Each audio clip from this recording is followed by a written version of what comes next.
Movie की शुरुआत में हम एक कपल डायनासोर को देखते हैं जो कि फार्मर थे। आज उनकी लाइफ का सबसे बड़ा दिन था क्योंकि आज उनके बच्चे अंडों से बाहर आने वाले थे और वो दोनों भी इसका बड़ी ही बेसब्री से वेट कर रहे थे। और देखते ही देखते अंडों के टूटने पर उसमें से दो बच्चे लिबी और बक बाहर आते हैं। और जब लास्ट अंडा टूटता है तो उसमें से एक ऐसा डायनासोर बाहर आता है जो दिखने में बहुत वीक और छोटा था, जिसे बाहर आने से भी डर लग रहा था। उसके डैड हेनरी उसका नाम आर्लू रखते हैं और अपने सभी बच्चों को बताते हैं कि हम फार्मर हैं और आज से तुम भी हमारी एक छोटी सी फैमिली का हिस्सा हो। टाइम निकलता है और बच्चे अब काफी बड़े हो चुके थे और शरारती भी, जो हमेशा मस्ती किया करते थे और फार्मिंग करने में उनकी हेल्प भी कर रहे थे। लेकिन इस सबसे अलग आर्लू को उसकी हेल्थ और हाइट के हिसाब से काम दिया जाता था। लेकिन फिर भी आर्लू हमेशा बहुत डरता था। अब विंटर आने वाला था, इसलिए हेनरी अपने बच्चों से कहता है कि उसके लिए हमें अपना खाना स्टोर रूम में सेव करना होगा जिससे आगे हमें कोई प्रॉब्लम ना हो। लेकिन एक जंगली हमारा खाना चुरा लेता है। इतना कहने के बाद वो दोनों अपने अपने फुटप्रिंट्स स्टोर रूम पर छोड़ देते हैं। लेकिन यहाँ बच्चे भी फुटप्रिंट्स छोड़ने के लिए जिद करने लगते हैं। इस पर हेनरी कहता है कि फुटप्रिंट्स छोड़ने के लिए तुम्हें कोई बड़ा काम करना होगा जो खुद के लिए नहीं बल्कि किसी दूसरे के लिए होगा और मुझे पूरा विश्वास है कि तुम लोग एक दिन ये जरूर कर पाओगे। और देखते ही देखते बक और लिबी तो ऐसा काम कर देते हैं और अपने फुटप्रिंट्स भी छोड़ देते हैं। लेकिन आर्लू में कोई सुधार नहीं हुआ था। अगले दिन हेनरी आर्लू को बताता है कि वो जंगली एक बार फिर हमारा खाना खाकर चला गया है। अगर उसे हमने नहीं रोका तो विंटर में हमारा खाना कम पड़ जाएगा, इसलिए उसका इलाज ढूंढना होगा और तुम्हें उसे पकड़ना होगा। और प्लान के मुताबिक दोनों से पकड़ने के लिए जाल बिछाते हैं। हेनरी आर्लू से कहता है कि एक बार अगर तुमने उस जंगली को मार दिया तो तुम भी अपने फुटप्रिंट्स छोड़ देना ठीक मेरे साइड में। आगे जब आर्लू को पता चलता है कि जाल में कोई फंस चुका है तो वो डरते हुए उसे मारने के लिए आगे बढ़ता है, जहाँ वो देखता है कि वो जंगली कोई और नहीं बल्कि एक छोटा बच्चा है जो उस जाल में से निकलने के लिए बेहिसाब दम लगा रहा है और इसी कारण वो थक चुका था। आर्लू से डर तो रहा था लेकिन फिर भी कुछ हिम्मत जुटाकर उसे मारने के लिए वो आगे बढ़ता है। लेकिन उसका मासूम फेस देखकर आर्लू को उस पर दया आ जाती है और वो उसे छोड़ देता है। लेकिन बच्चा आर्लू की तरफ बढ़ता है जिसे देखकर आर्लू जोर जोर से चिल्लाने लगता है, जिसकी आवाज सुनकर हेनरी भी वहाँ आ जाता है, जिसे देखकर बच्चा वहाँ से भाग जाता है। हेनरी को जब पता चलता है कि आर्लू ने उस बच्चे को जाने दिया तो उसे समझाते हुए कहता है कि अपने डर को खुद पर हावी मत होने दो, नहीं तो तुम भी नहीं बचोगे और तुम्हें अपना काम अभी खत्म करना होगा। उस बच्चे के पैरों के निशान अभी दिख रहे थे। उन्हें फॉलो करते हुए ये बच्चे तक पहुंच सकते थे। आगे जाने पर मौसम बहुत खराब हो चुका था और बारिश भी हो रही थी, इसलिए पैरों के निशान मिट रहे थे, जिन्हें देखते हुए हेनरी आर्लू से तेज चलने को कहता है। लेकिन रास्ते में चोट लगने के कारण आर्लू वहीं गिर जाता है, इसलिए दोनों वापस आने लगते हैं। लेकिन नदी पर तूफान आने के कारण आर्लू तो बच जाता है, लेकिन उसमें हेनरी की डूबने के कारण मौत हो जाती है। अगले दिन आर्लू और उसकी माँ खेत पर काम कर रहे थे, जहाँ आर्लू को पता चलता है कि वही जंगली बच्चा उनका खाना खा रहा है तो वो उसे मारने के लिए उसके पीछे भागता है। लेकिन पैर फिसलने के कारण वो दोनों नदी में जा गिरते हैं और एक बड़ी सी चट्टान से सर टकराने के कारण वो बेहोश हो जाता है। आर्लू की जब आंख खुलती है तो वो देखता है कि वो अपने घर से बहुत दूर आ चुका था और उसके पैर में चोट भी लगी है। डर के कारण उसकी हालत खराब हो रही थी। वहीं उसे फिर से वही बच्चा दिखाई देता है जो उसे देखकर वहाँ से भाग जाता है। अब आर्लू का सिर्फ एक ही मकसद था और वो है किसी भी तरह अपने घर वापस पहुँचना, और इसीलिए वो नदी के किनारे किनारे आगे बढ़ रहा था क्योंकि उसके डैड ने उसे कहा था कि अगर कभी गुमराह हो जाओ तो नदी को ढूंढ लेना, उसे तुम्हें अपना घर ढूंढने में आसानी होगी। आगे उसे बेरी दिखाई देती है जिसे खाने की लालच में वो फिसल जाता है और उसका पैर एक बड़े से पत्थर के नीचे दब जाता है, जिसे निकालने के लिए वो हर नाकाम कोशिश कर रहा था और आखिर में थक हार कर वो वहीं सो जाता है। सुबह जब उसकी आंख खुलती है तो वो देखता है कि उसका पैर अब निकल चुका है। वहीं उसे उस बच्चे के पैरों के निशान दिखाई देते हैं और वो भी समझ आता है कि हो न हो उस बच्चे ने उसकी हेल्प की है। आगे जाने पर एक बार फिर वो बच्चा मिलता है, लेकिन इस बार वो बच्चा आर्लू के लिए खाना लाया था, लेकिन शाकाहारी होने के कारण आर्लू खाने से मना कर देता है। तब वो बच्चा आर्लू को बेरी ला कर देता है और बिना कुछ सोचे आर्लू सारी बेरियां खा लेता है।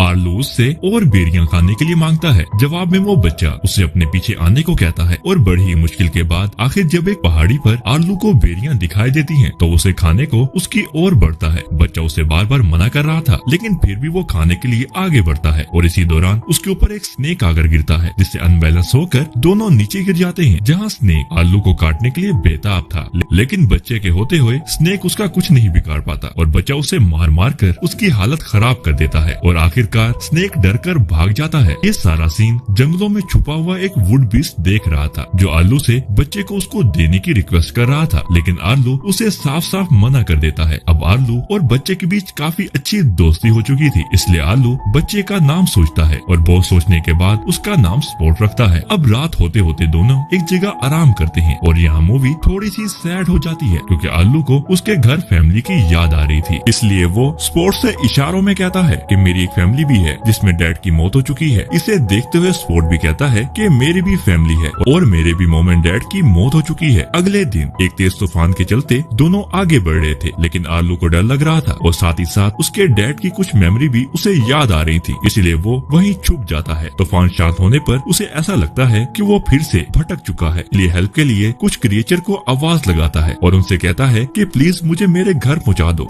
इस पर क्रिएचर का लीडर थंडर क्लैप कहता है कि हम हमेशा तूफान का पीछा करते हैं क्योंकि किसी ने कहा था कि तूफान आएगा और कुछ दे कर जाएगा। आलू उनके इरादों से अनजान था, लेकिन स्पॉट उन्हें देखते ही पहचान चुका था, लेकिन उनके आने से पहले ही वो छुप गया था। लेकिन उन्हें स्पॉट की स्मेल आ जाती है और वो आलू से उसका पता पूछते हैं, लेकिन आलू कुछ बताने के लिए तैयार नहीं था, लेकिन फिर भी स्पॉट उनकी नजरों से कहां तक बचता, इसलिए दोनों वहां से भागने लगते हैं और भागते भागते कुछ बड़े डायनासोर्स के पास पहुंचते हैं जो थंडर क्लैप और उसके साथियों को बुरी तरह मारकर वहां से भगा देते हैं। आलू उन्हें सारी बातें बताते हुए कहता है कि मुझे पांजा पर्वत का रास्ता बता दो। इस पर डायनासोर्स उसे कहते हैं कि हम हमारी बफेलो ढूंढने जा रहे हैं, तो तुम भी हमारे साथ चल सकते हो सकता है कोई तुम्हारी हेल्प कर दे। स्पॉट की मदद से ये लोग आगे बढ़ते हुए बफेलोस ढूंढने में कामयाब हो जाते हैं जिन्हें कुछ क्रिएचर ने चुरा लिया था, और देखते ही देखते इन लोगों के बीच फाइट होती है और थोड़ी ही देर में सारे डायनासोर्स अपनी बफेलोस लेकर वहाँ से निकल आते हैं और कुछ दूर आकर आलू को पांजा पर्वत दिखाई देता है, जिसे देखकर उसकी खुशी का कोई ठिकाना नहीं था, इसलिए अब वो डायनासोर को थैंक यू कहकर पांजा पर्वत की तरफ आगे बढ़ता है। ले जाने पर स्पॉट को उसी के जैसा एक आदमी दिखाई देता है जो बिल्कुल स्पॉट की तरह ही बिहेव कर रहा था। दोनों एक दूसरे को गौर से देख रहे थे, लेकिन आलू उसे ये कहकर उसे अपने साथ ले आता है कि हमने पहले अपने घर पहुंचना है। आगे जाने पर मौसम बहुत ज्यादा खराब हो चुका था और आगे जाने का कोई रास्ता भी नहीं था। वही मुसीबत उसका पीछा नहीं छोड़ती और एक बार फिर थंडर क्लैप उसके सामने था जो स्पॉट को उठाकर अपने साथ ले जाता है, जिसे बचाने के चक्कर में आलू पहाड़ी से नीचे गिर जाता है, जहां आलू को उसके डैड की सोल दिखाई देती है जो उनसे कहता है कि स्पॉट ने मेरी बहुत हेल्प की है और अब वो मुसीबत में है, तो मेरा भी फर्ज बनता है कि मैं उसकी हेल्प करूं। इस पर हेनरी उसकी तारीफ करते हुए कहता है कि मुझे पता था कि तुम बहुत बहादुर हो, जाओ और अपने दोस्त की मदद करो। लेकिन आलू को एहसास होता है कि उसके डैड यहाँ नहीं है, बस ये तो सिर्फ उसकी आंखों का धोखा है। वो ढूंढने पर उसे स्पॉट दिखाई देता है जो नदी के बीचों बीच एक लकड़ी में छुपा हुआ था, जिसे खाने के लिए थंडर क्लैप और उसके साथी बेताब हो रहे थे। आलू स्पॉट को बचाने के लिए आगे बढ़ता है और इसी दौरान इनके बीच काफी फाइट भी होती है और एक एक करके आलू सभी क्रिएचर को वहाँ से भगा देता है। लेकिन अफसोस स्पॉट को बचाने से पहले ही नदी में पानी तेज हो जाता है और दोनों नदी के साथ बह जाते हैं और एक झरने से तेज स्पीड में नीचे गिर जाते हैं। उसमें स्पॉट बेहोश हो जाता है। आलू से किसी तरह बाहर निकाल कर लाता है और थोड़ी देर बाद वो होश में आ जाता है। अब बस मंजिल सामने थी और कोई मुसीबत भी नहीं थी, लेकिन किस्मत को कुछ और ही मंजूर था और एक बार फिर वही आदमी स्पॉट को ढूंढते हुए वहाँ आ पहुँचता है। लेकिन इस बार वो अकेला नहीं था, बल्कि उसकी फैमिली भी उसके साथ थी। स्पॉट उसकी स्मेल पकड़कर समझ जाता है कि ये उसी की फैमिली है जो कुछ सालों पहले बिछड़ चुकी थी। स्पॉट के माँ बाप अपने बच्चे को पकड़कर बहुत खुश हो रहे थे। वहीं स्पॉट के फेस पर भी ये खुशी देखने लायक थी, इसलिए आलू स्पॉट को अपने साथ ले जाने से मना कर देता है क्योंकि उसे अब अपनी फैमिली मिल चुकी थी और इसी में उसकी खुशी थी। और लास्ट बार स्पॉट आलू को गले से लगाकर अपनी फैमिली के साथ वहाँ से चला जाता है। इधर जब आलू अपने घर पहुँचता है तो उसकी मॉम खेत पर काम कर रही थी, जो आलू को देखकर बहुत ही ज्यादा खुश होती हैं और सभी उसे गले से लगा लेते हैं। और फाइनली अब वो टाइम आ चुका था जब आलू भी अपने फुटप्रिंट्स छोड़ने लायक बन चुका था। आलू के फुटप्रिंट्स छोड़ने के बाद ये शानदार मूवी यहीं खत्म हो जाती है।